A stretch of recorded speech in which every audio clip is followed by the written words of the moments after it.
The following talk was given at the Insight Meditation Center in Redwood City, California. Please visit our website at audiodharma.org. Good evening. Last time I was here Sunday mornings. So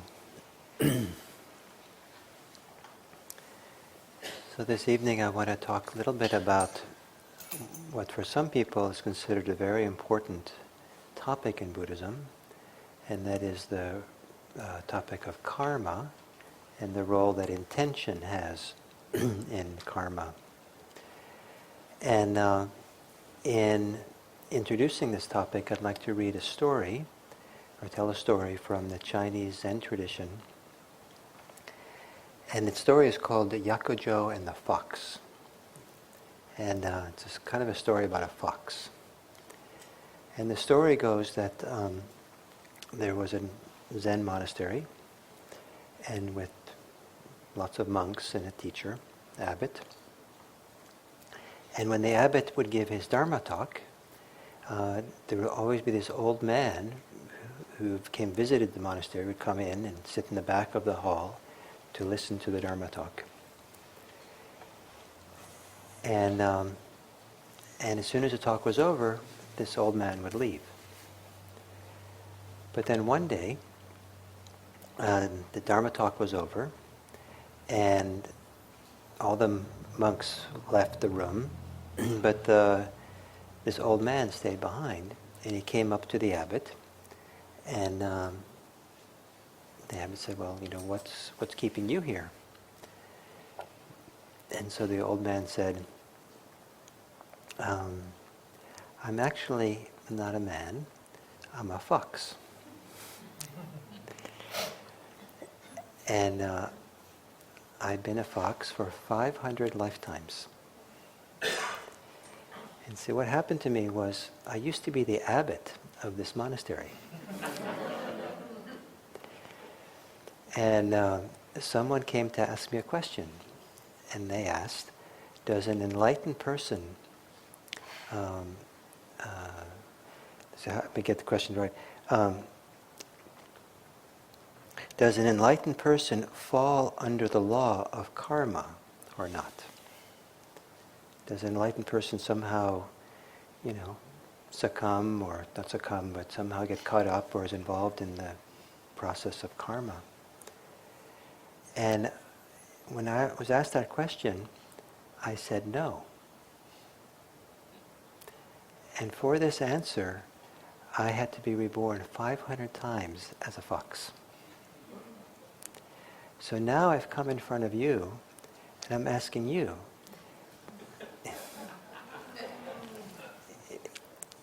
does an enlightened person fall under the sway of karma? And the abbot said, an enlightened person does not ignore karma. So it didn't answer the question the way it was asked, that they fall under the sway of karma, but rather said, doesn't ignore karma. And so the old man said, "Thank you, and you can send the monks tomorrow out over yonder hill behind the trees and by the boulder there." And so the next day the abbot did, and there they found the body of a fox that had died. And they brought the fox back, and they gave him the memorial service for a monk, and buried him like a monk. So you have to be very careful what kind of questions you answer. And I'm going to have to be very careful what I say about karma today, or if I get it wrong, the karmic repercussions might be that I have to come back here and sit in the back and listen to talks. So I don't know, maybe some of you are. Some of you come here a lot and sit in the back and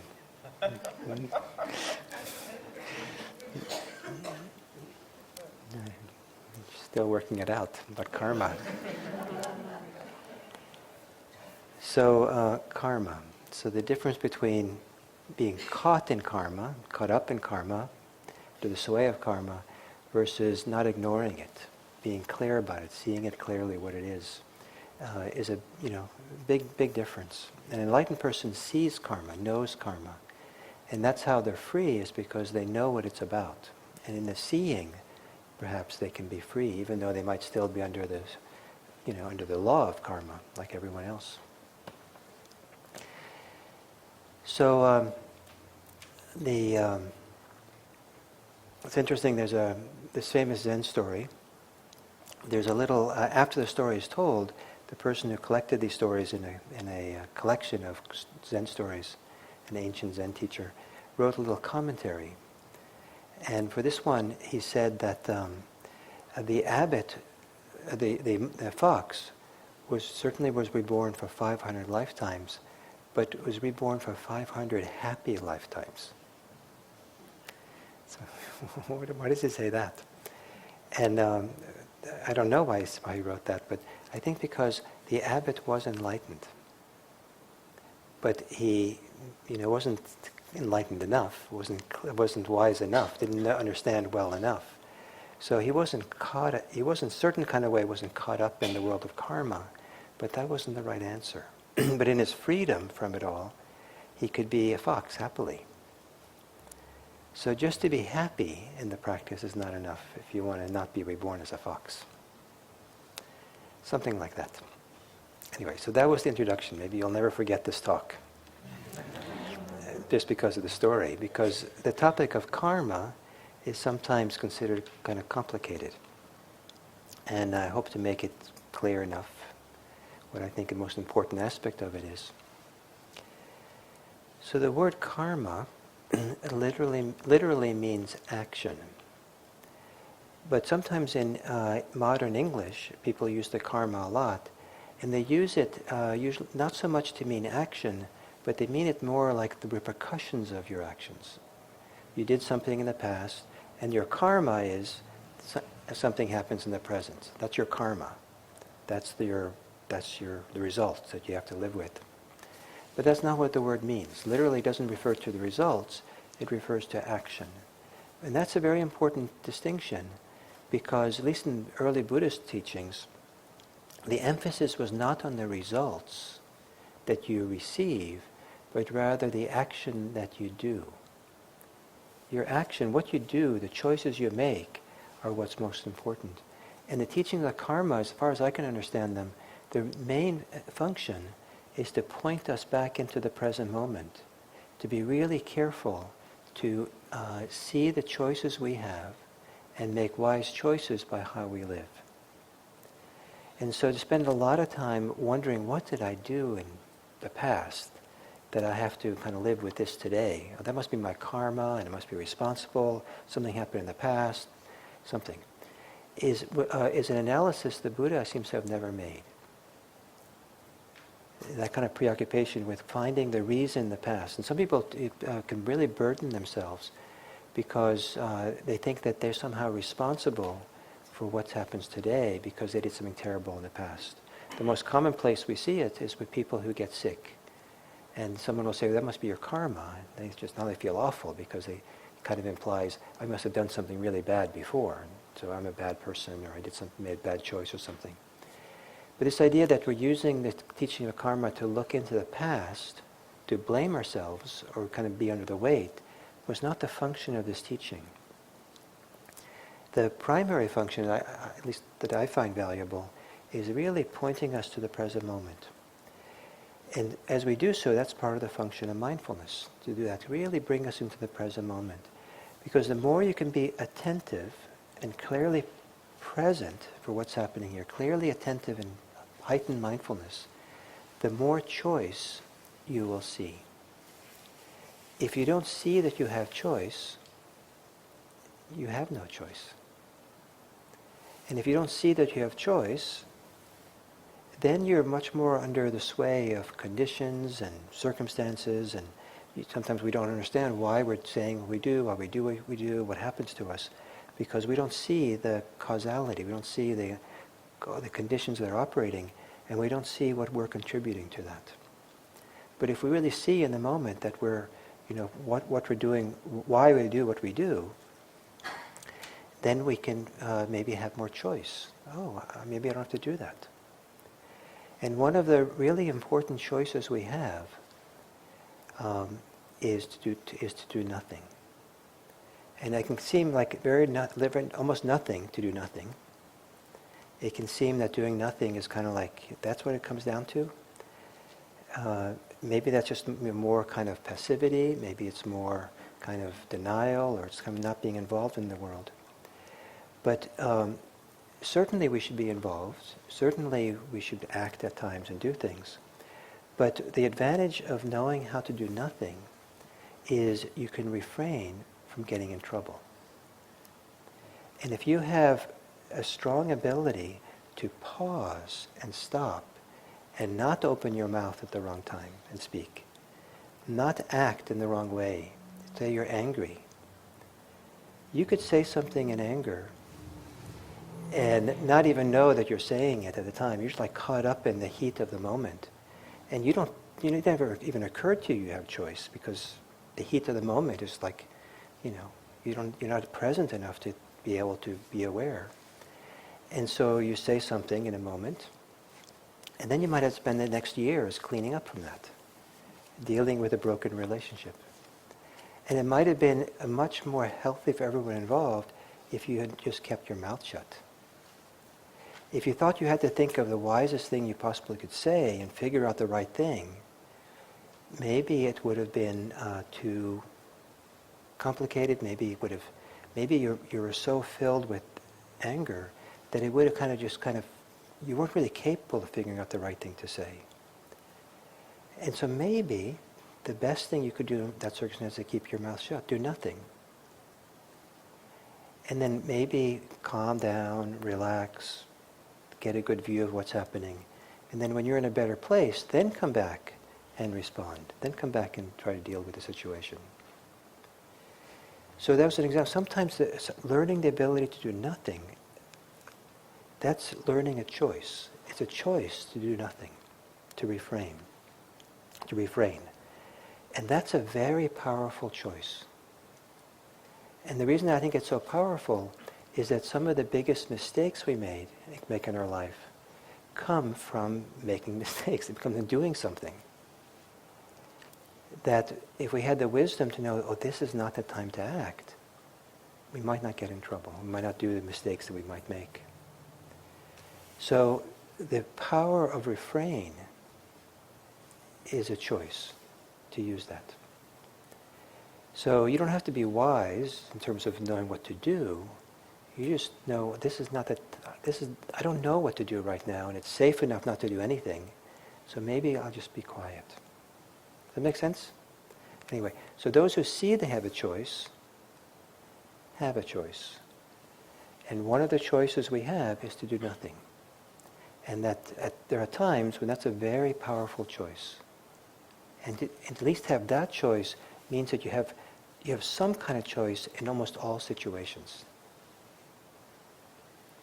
And a choice might be something you use for 2 seconds.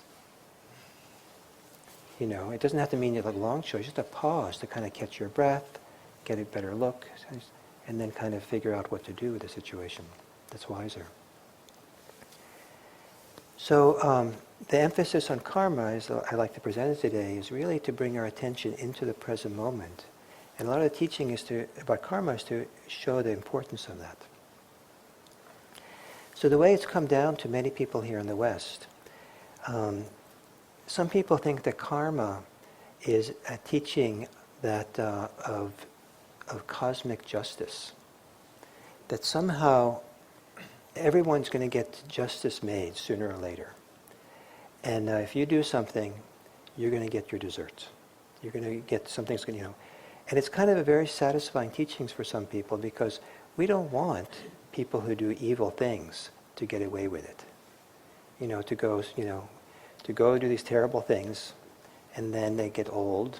They get to be 98 years old, had a long life, and then they kind of go to sleep one day and quietly, drift off and peacefully die. There's no justice in that. They got away with all the stuff they did. That can't be. Well, let me tell you. the next lifetime, it's going to come back. And so sometimes the teaching of karma is used to try to be reassured that there is some kind of cosmic justice in the world, and everything kind of comes into harmony. Maybe there is. I'm not saying that it's not there, but I don't know. Certainly it's hard to prove that that's the case. And the need to have that kind of justified universe, I think is kind of comes out of fear, comes out of insecurity, or comes out of something that's not really pointing to freedom. It's not so useful to be reassured that there's justice that kind of way.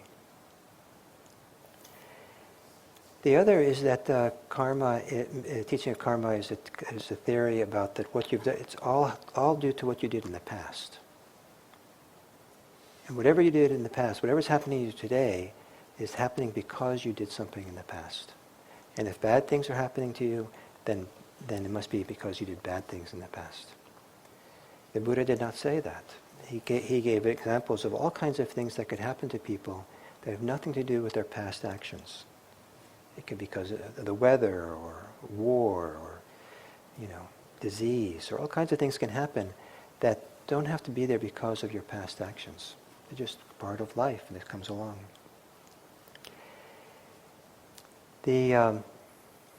Partly this Buddhist teachings of karma was formulated at a time in contrast to some of the other theories of causality in ancient India. One of the theories was that whatever happens to you happens because of the gods. And so you have to appease the gods, you have to sacrifice for the gods, and the gods have a big role. Another theory at the time of the Buddha was a theory of predeterminism. That everything at the beginning of the cosmos, everything was predetermined. And so you just have to go along with the momentum of life. You can't really do anything about what's happening to you. You just have to live with it. And there's a certain momentum. Every person that's born gets reborn over and over again. And there's a certain momentum that has to play itself out. And when it all plays itself out, then you're free. But you can't do anything about it. Another theory was the idea that there is no determination for anything, that everything's random and chaotic. And so it doesn't really matter what you do. You can go out and kill and steal, and people might not like it, but there's no karmic consequence for doing that. So these are the Buddha offered an alternative theory, and it begins with this word karma, which means action. And it's a particular kind of action and a particular kind of effect from our action that I think the Buddha was pointing towards. So to try to give you an example of this, if you take a pond of water, a lake of water, the water is completely still and flat, and you throw a pebble into that water, then you get ripples on the water. And if you have a little child boat floating on the water, that ripple comes by the water, a little wave, it'll kind of, shake the boat a little bit. If you throw a lot of stones into the lake, you get a whole bunch of waves that are bumping into each other, and they hit it off against each other, and it creates a kind of complicated network of circles and patterns of kind of waves. And so the boat is then rocking all kinds of ways in the water. That's physical kind of causality. What you did with your stone affects what happens. Now, if you see that boat, it's a kid's boat, and it's way out from the pond, and the kid is on the shore crying because he or she can't get the boat, then you might not just be throwing rocks into the pond just to see the boat rock. You might be throwing rocks because it's the only way you can think of to somehow get enough waves to push the boat to where the kids can get it. So somehow you're just kind of making little waves. That's the only thing, the only way you can think of doing it. So you're trying to help the kid. Or you could maybe think that kids are just a drag, and you just want to kids are a nuisance, and you don't want having to do with this kid, and you don't even like kid toys, so you're going to throw a lot of rocks in that water, and see if you can get the boat rocking and tipping enough that it could kind of get filled with water and sink. The kid will, not bother me anymore.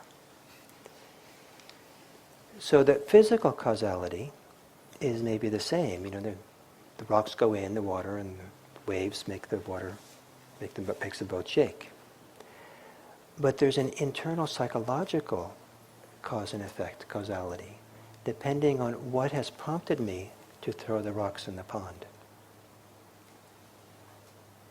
If I do it out of generosity or caring or compassion for the kid, that's going to set in motion a different set of conditions in my mind, in my heart, than if I do it out of spite for the kid. And you can probably imagine the difference. One, if you're out of generosity, it just feels you feel happy, you succeed in helping the kid, it's out of compassion, out of warmth, out of care. And you leave, and somehow you've been conditioned, somehow you've been affected emotionally, psychologically, mentally, physically, by the care that you give the kid, that wherever you're going next, you might be in a very different state than if you got angry and spiteful and had this horrible idea about the kids and how nuisance they are. And you're kind of angry, bitter, about life and kids. And it just kind of reinforces the anger and the bitterness that we have. So the inner psychological causality is the primary concern of the Buddhist teachings on karma. We don't know for sure what the physical causality of our acts are. They may or may not have an effect out there. They may and may not come back at us out in the world. But the psychological one, it's what's in our minds, that you can't get away from. So, for example, the person who's kind to the kid leaves the pond, goes out to the parking lot, where the cars are parked next to the little pond, and someone in the car there didn't see all this, and they get angry for the way you parked your car, so they bark at you. But you were the one you were so kind out there, and now this person's barking at you. That doesn't seem fair. The person who was spiteful and hated the kid and threw the rocks in, they got out into their car, and someone said, "Oh, that's a nice car you have. I hope you have a nice day." That doesn't seem fair either. If we're expecting this kind of cosmic justice thing. But it's more likely that if you left after doing this kind act, you're probably in a kind of kind disposition. And it's more likely that the people you run into the parking lot will feel that and see that. They might respond accordingly. And they might just be a little kinder to you because you seem like a nice, relaxed person. But if you were spiteful and hated this kid and hate kids and you were kind of and you can kind of feel it, you can see, if someone can see in your face that you're grumpy and bitter and they're more likely to treat you with fear or concern or kind of stay away from you, or they might affect you some way. But there's no guarantee which way it's going to go. So they say that, so I like to think that what you do in the world, the worldly consequences, how it ripples out into the world and comes back at you, it tends to come back at you one way if you do things which are helpful in the world. And it tends to come back another way if you do things which are harmful for the world. But there's no guarantee there That's not the place where the karmic equation in Buddhism is looking at. But rather it's psychological in ourselves. What are the consequences for us? And I'd like to suggest that there are a number of different consequences, more psychological or internal. And the first I would like to talk about is what's called instant karma. And that is that the effect of how you act can be felt, and what motivates you in your action can be felt in your body and mind. So if you're just out by yourself for a nice little walk, and you just kind of think it's fun to throw pebbles into the pond and see the ripples, it probably doesn't, just nice. It's maybe relaxing a little bit. It's nice. But if you're throwing those rocks in order to get the boat back to the shore and helping the kid, maybe you feel a warmth, a caring for the kid. You feel like you're helping. You feel like you're connected in a nice way. It seems like a simple enough thing to do to help. And it kind of has a warm, satisfying, rewarding feeling in the heart and the mind and the muscles. That's nice. The idea of compassionate care is supposed to, when it's really done purely, it's supposed to create a nice feeling for us. You do this, throw stones out of spite for the kid in order to, sink the boat. The anger, the bitterness that goes into that kind of view, if you feel it, it feels tense, feels contracted, it feels closed, all kinds of ways that it actually feels physically and psychologically. It doesn't feel good. So the instant karma has to do with the psychophysical way that it feels like to act on some motivations versus other motivations. And we can feel that difference in ourselves. And so the consequences are instant in the very nature of the motivation of why we're doing something. The emotionality that's feeding into it. And one of the things we can pay attention to, and one of the guides that Buddhism offers for our behavior, is what does it feel like for you in the present moment to do it, to be that way.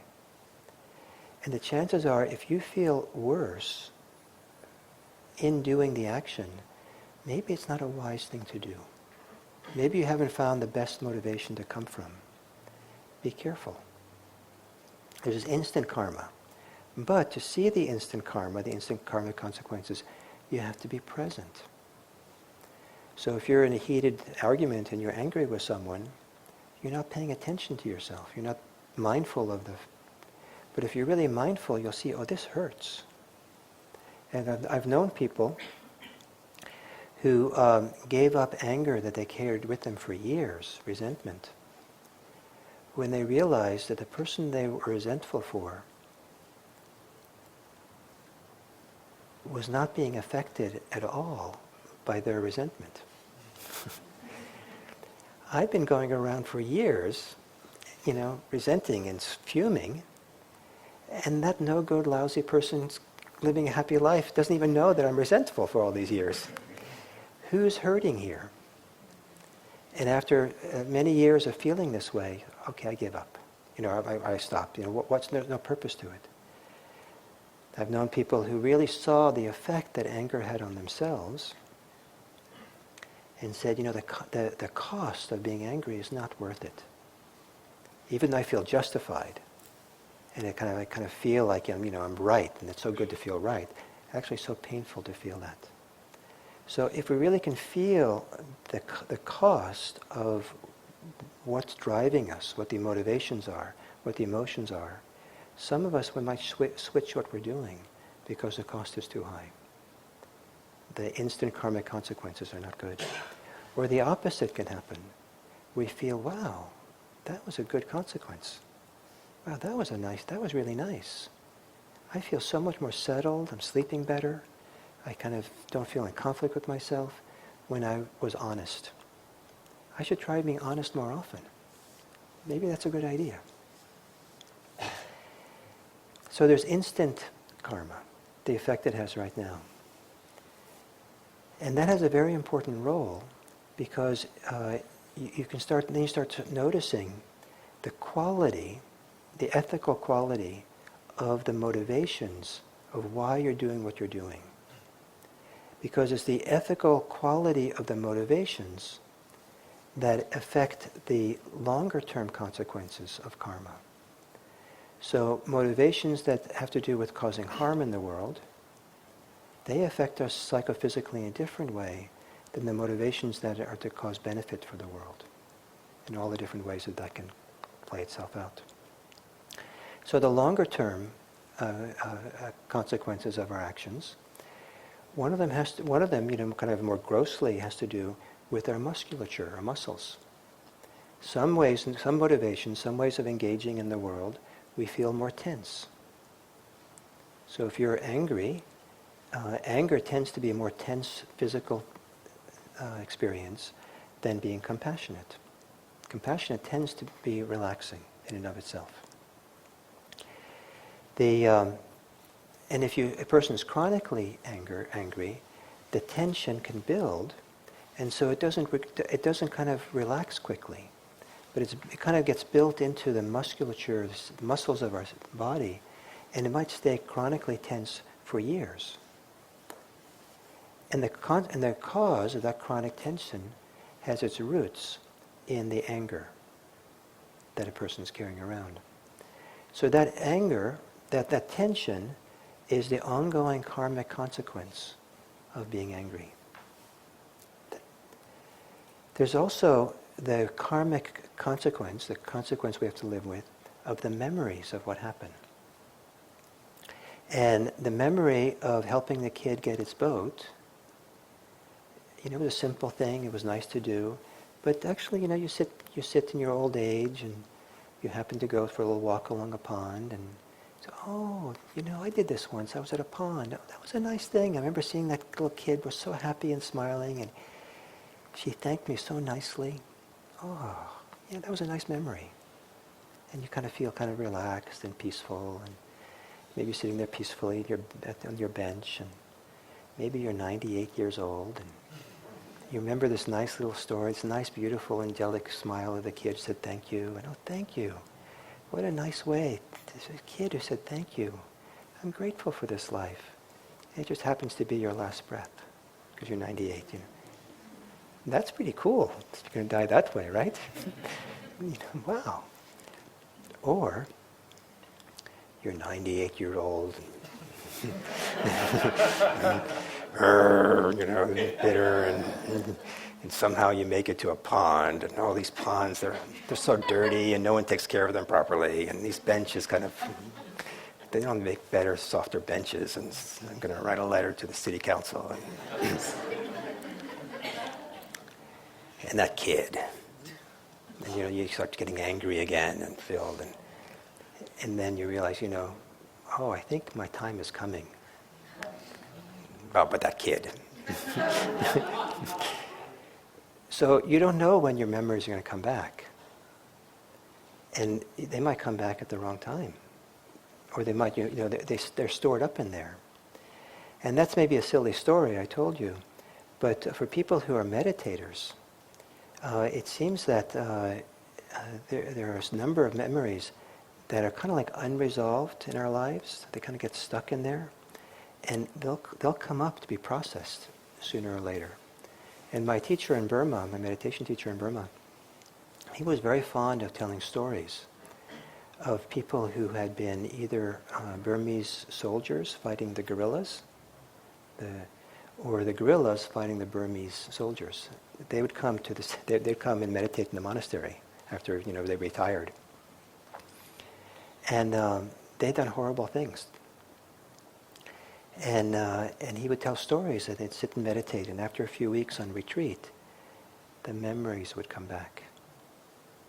And he would give a graphic discussion about how difficult it was for them to sit with those memories. And that it was necessary for them to go through it and deal with it and purge it and something, and how difficult it was. Their stories were always good. They always succeeded. But it was not easy. So the memories that we carry with us are not incidental. that sometimes, they come back and they have a huge impact on us if we're storing and holding these negative kind of things.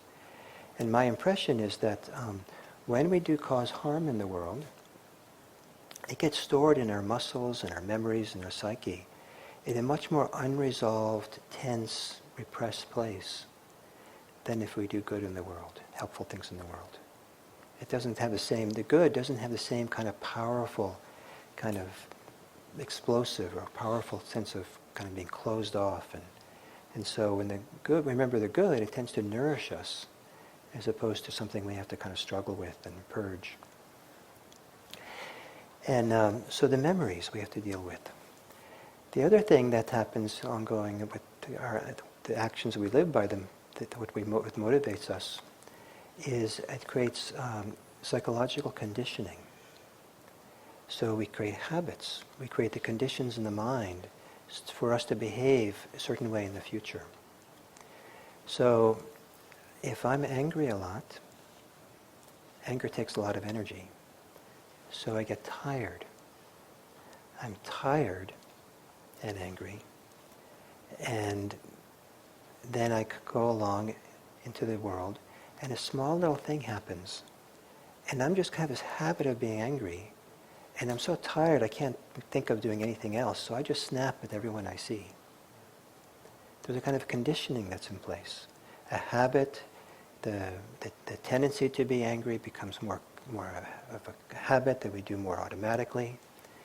And it was, when the conditions of the mind are not very good, we feel uncomfortable, and feeling uncomfortable makes us irritated, and so it kind of becomes a self-reinforcing pattern. The conditioning of kindness and compassion has a very different effect on the mind. We're creating a habit. And so if we act on compassion and kindness, we're more likely to do that in the future. We're more likely to occur to us to do it in the future. It becomes a little bit more of a habit. The effect of compassion and kindness is not as exhausting, not as much of a strain on the mind. It maybe kind of makes us more open, feeling good about our lives. And so we go into the next activity we do during the day, and so we're in a little bit better shape. We're conditioned so we're more balanced, and so we're more likely to, not be angry. We're more likely to do something kind again, which is self-reinforcing. So these are kind of rational ways of talking, that the karmic actions we do, that come out of our motivations, comes out of our intentions. They can affect our bodies. They can affect our memories. They can affect the conditioning that goes into our minds. All the different ways. And that's kind of, a nice rational kind of way of explaining it. But the mind is so complex. And there's so much in the subconscious mind where we store there, and the conditioning is kind of invisible to us, that we don't always see it so directly.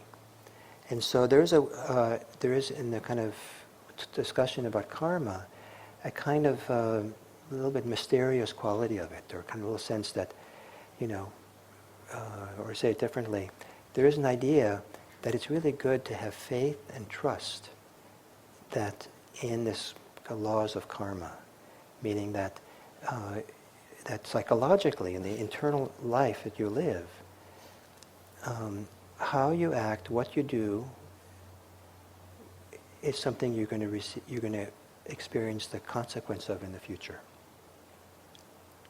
That what you do now has consequences. And so you want to be very careful what you do now, so you want to set up consequences for you that are beneficial in the future. And this is one of the reasons why the teaching of karma emphasizes the importance of paying attention to the present moment. So you have a choice in the present moment, and it's a wise thing to do to make good choices, because the choices you make here are going to affect your future well-being. And how do you pay attention to what you do here? One of the things you do is you slow down, you stop for a few moments, pause, to really notice what's happening here. You can notice what's happening in your body. The body is a great indicator of what's happening more deeply. If you're tense, if you feel tight in your body, is this a time to look more deeply and see what's really happening for you emotionally? Because maybe this is a time to be extra careful. Maybe when you're tense, you should be more quick to say nothing, to refrain. Be more careful. So what's going on? So look at your body as a kind of shorthand. What's happening here? And then what's the motivation? Or what's the intention? What's the emotional fuel for what you're doing? The motivation to throw rocks, someone sees you throwing rocks in the pond, and say, what's motivating you? What you're doing? Oh, I'm just motivated to throw rocks in the pond to make waves. That's fine if there's no kid there with a boat. But what's motivating you is, I'm trying to help the kid. What's motivating is, I really, want to get, harm kids. Kids should be harmed. Very different motivation. One is out of anger, one's out of compassion. So to notice, what is the motivation? What is the ethical quality of the motivation? Ethical quality means, is it something that is affecting harm in the world, or something that wants to benefit the world? And if it's causing harm in any kind of way, intends harm, or it's going to cause harm, then be very careful. Not only because you don't want to cause harm, but because if you want to take care of your own well-being into the future, you want to be careful about creating the right conditions, the right conditioning, the right body to live in, the right habits of mind that you have, so that you're more likely to be kind and compassionate, more likely to be relaxed, more likely to not live with remorse, more likely to not have to deal with the repercussions of your negative actions. They make a big difference. So the teachings of Buddhism puts a lot of emphasis on this karmic teachings. It makes more and more sense, this emphasis, the more you do something like meditation. Because the more you do meditation, the more you see, or the more you're practicing mindfulness, the more you see the subtlety in which this works. And the subtle little things make a difference. And the little things build up over time. So a little lie might seem fine when you're busy and running around and no one seems to notice. But if you are getting quieter and quieter, more and more attentive, you can notice, well, even that little lie, that white lie, has a negative effect on me. And maybe it has longer term consequences. They say that if you make a lie, your life is more complicated because you have to remember the lie to be able to keep it going. But if you don't lie, then you have less you have to remember. It's easier to get through life. So